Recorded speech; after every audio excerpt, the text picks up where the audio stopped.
Hello, hi there Aries, I hope that you are very well. My name is Bella and I'm a psychic and I intuit the information to give you messages from spirit to help you navigate your love life for December 2021. I also will be picking some cards as well just to give you some extra messages or insight as we go along also too.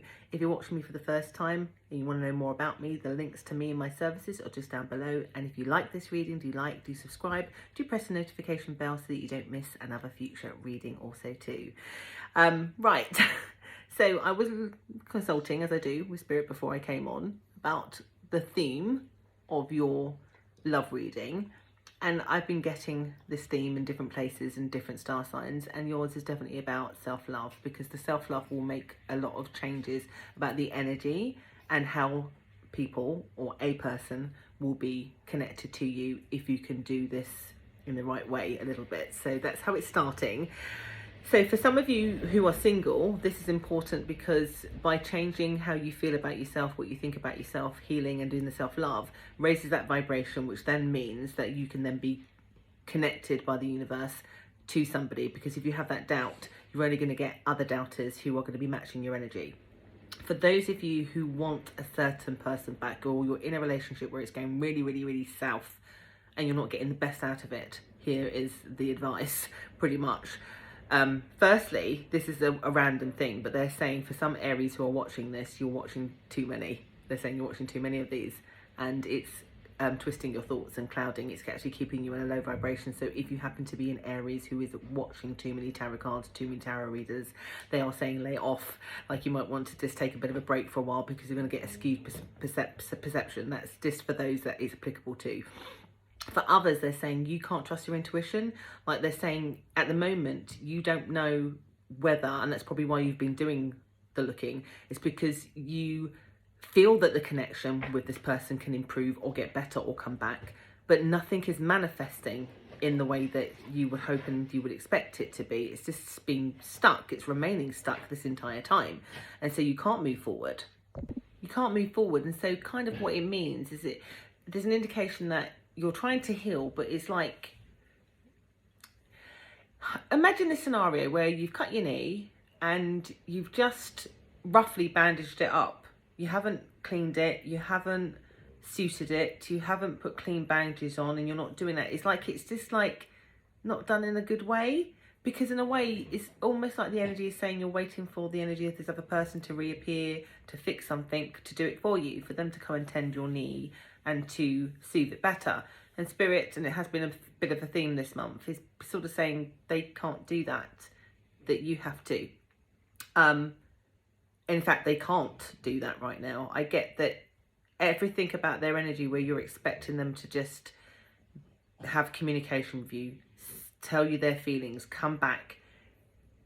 There's an indication that it's not yet. And also that there's an indication that the more that you are paused waiting for them to fix and you are not fixing yourself, and I say that with love, the energy, they can't, because we match energy. And if you're stuck, they're stuck.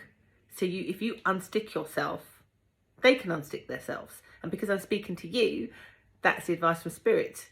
I can't speak to them and say get unstuck for you to get unstuck. Do you see what I mean?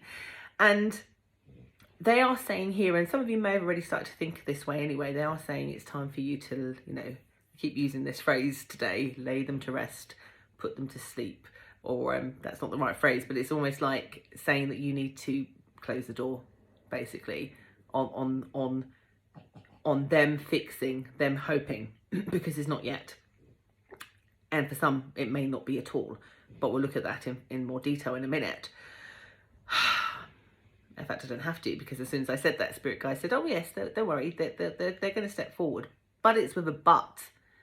And this is why Spirit are starting the message the way they are, about you needing to not rely on them fixing you, because the way they come forward is with rules. Their rules are, I'll come back if you'll do this. I'll come back if you'll not say that. I'll come back if you don't ask me for commitment. I'll come back if you don't bring up that subject again. I'll come back if you don't challenge me about the affair I had. They come back with rules. And feels kind of unfair and a bit controlly. And if you're in a low vibration and you're desperate or wanting them to be coming back to fix your bandage, you may agree to rules that as you go along will become distasteful to you, will not be healthy, and will quite quickly untangle the connection again, and continues this imbalance that is between you. But if you are balanced and you are healed, when they come back with rules, you'll be like, well, here's my rules. Because at the moment, if they come forward with rules, you're likely to say yes, but without your conditions also. And Spirit is saying, if they've got rules, you've got rules too, which might not agree with theirs.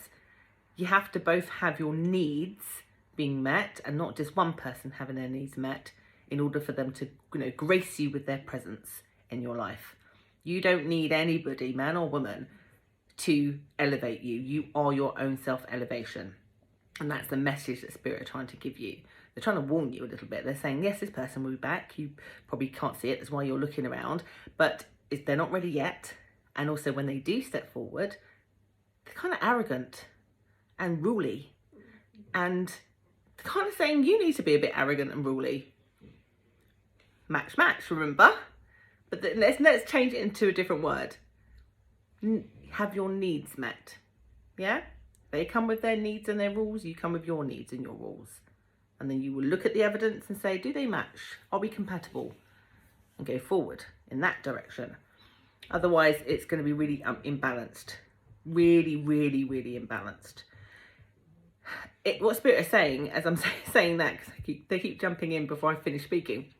So saying, if you can work on yourself, and again, being a theme that has continued through the reasons that I've given today, is you can have a union that is a lot more affectionate, caring, compassionate, equal, authentic, balanced than you currently do.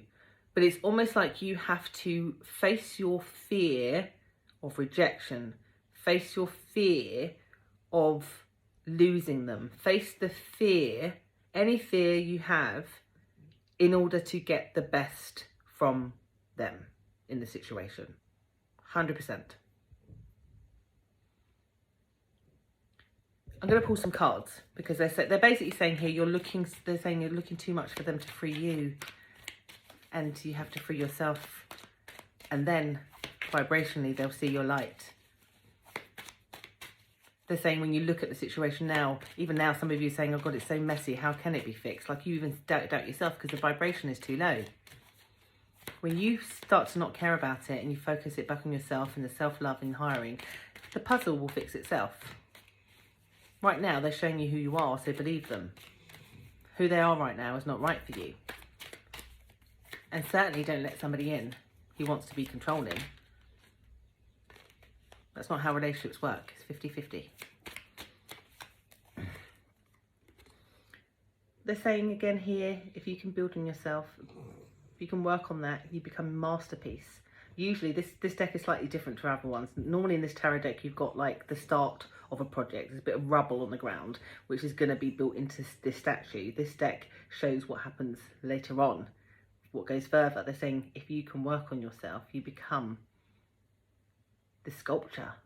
You become something that people admire.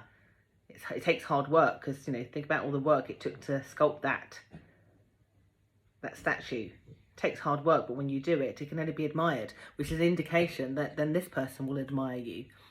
If you build and work on yourself and put your own rules and regulations in, then they will respect you, because I don't feel right now that they do. Somebody can stay away from you, somebody who can punish you, somebody who wants to come back with rules. That's not real proper love. Even if they're not thinking about it that way, because again, we're all human beings and we don't sometimes recognize our behaviors. But if you are passive, they will treat you as such, because people do that. If you give your light, people will take. There are takers and givers. They're saying take the risk. That feels counterintuitive, which is to focus on yourself. And I'm going to take this one further, because yes, this can be a new beginning card, but the new beginning is for you. At the moment, literally, as you can see, like this fool went to take the leap of faith and then thought, oh no, I'm not, and started to grab back onto the ledge again. They're saying you're almost there. Just let go. Literally, let go of that person's energy and see the shift happen. I often use an analogy which is, you know, in England, you wait for a bus, you can wait for ages, and you start to think to yourself, God, it's not coming. I could be quicker if I walked. And so you start pondering, should I walk? Should I walk? And the bus is still not coming. And then you think, oh God, I'll walk now. And then 3 come. It's a little bit like that. They're saying when you take some initiative, you carry on, then watch the energy shift. Watch not just that person, but other people start to come towards you, because they're going to want to admire that statue that you have become. Take the leap of faith. Stop holding on to the side. Stop looking into the empty cup. There ain't nothing there. That person has moved on for the time being. They are not ready to come forward. And you standing there with hope is keeping you stuck. Keeping you stuck, my lovelies. When you do that, balance will be returned. And then this is a card for me about people returning, but in a much more healed way. You'll get a better connection. That's the theme that's coming through. When you heal, you let go. You don't rely on them. You proper let go, not fake let go. Balance is restored. And even if you decide you don't want that person again, you can only attract somebody that is balanced for you. That's how it goes. Do the hard work and look how things blossom. Look how things blossom for you, not just emotionally, but in other areas of your life. Finance, money, career, personal development. The stagnation of anything that you've been through shifts. Sometimes we don't like to admit that our energy sometimes can be affecting our progress. And trust me when I say that's not easy. And this year's energy has been sucked. You know, it's been horrible. So it's been hard for any of us to really ride through it. But when we push through the wave that's crashing against us, we swim to shore, oh boy, there is a reward coming for you just to pass this kind of spiritual test. So what I'm going to do in the extended, and the link for that will be just down below, is we're going to look further, look at the outcome. If you do this, we know already that that person will come forward in a much better way. But let's see if it lasts. I think that's the message. Let's see if there's anything else that you might need to know. And I'll see you there.